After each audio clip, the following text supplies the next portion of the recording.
Charlie Kirk was one of America's most prominent young conservative voices. Born in 1993, he started his political activism as a teenager. In 2012, he founded Turning Point USA, an organization focused on conservative campus activism. Ladies and gentlemen, the Vice President-elect Kirk's message resonated with young conservatives who felt underrepresented on college campuses.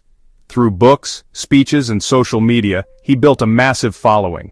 He became known for his direct, unfiltered approach to political discourse. Turning Point USA grew to have chapters on thousands of campuses nationwide.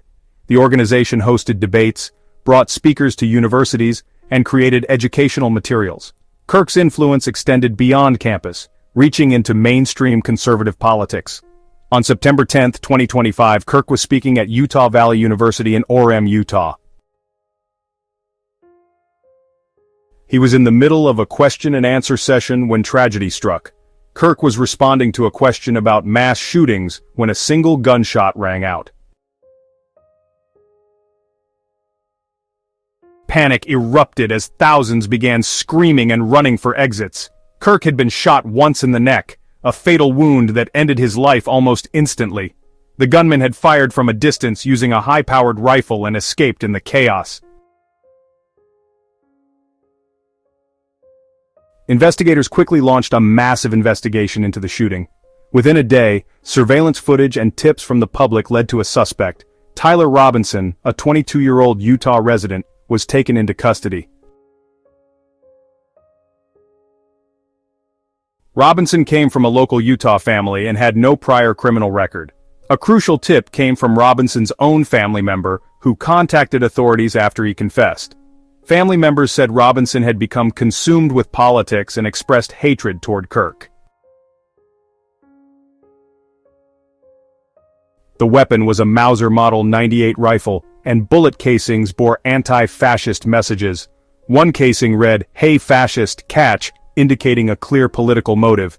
Utah Governor Spencer Cox called it a political assassination. Former classmates were shocked, noting Robinson's family had been strong Trump supporters. Investigators believe Robinson became radicalized through online extremist content. The transformation from supporter to assassin remains a troubling mystery.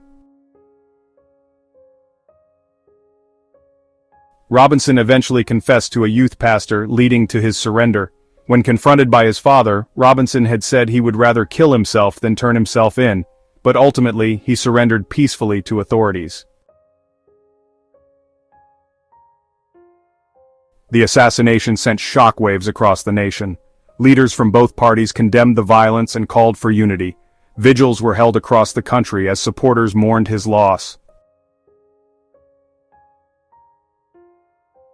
The story dominated news cycles for days, sparking debates about political violence. Social media was flooded with tributes, condolences, and political commentary.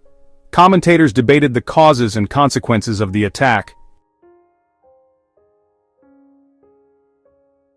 Investigators worked to understand how Robinson became radicalized. They examined his online activities and possible connections to extremist networks.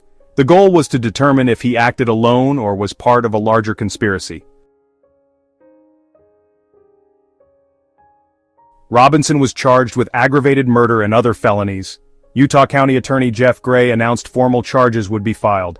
The case would test the justice system's ability to handle political violence.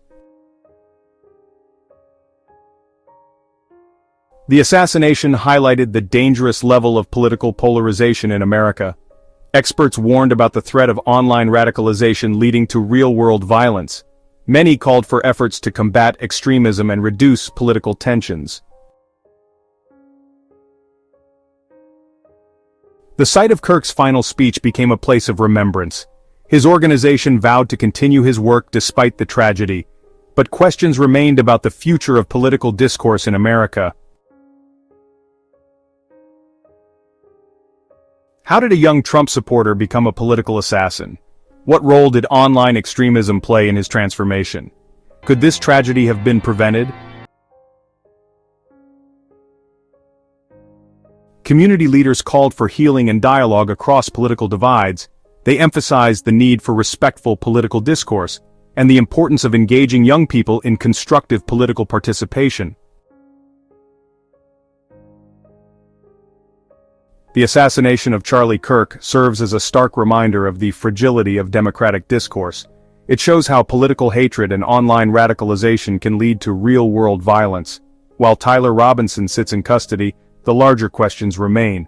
How can the nation heal its political divisions? What steps can be taken to prevent such tragedies in the future? And how can America preserve the right to free speech and political debate? The loss of Charlie Kirk represents more than the death of one man.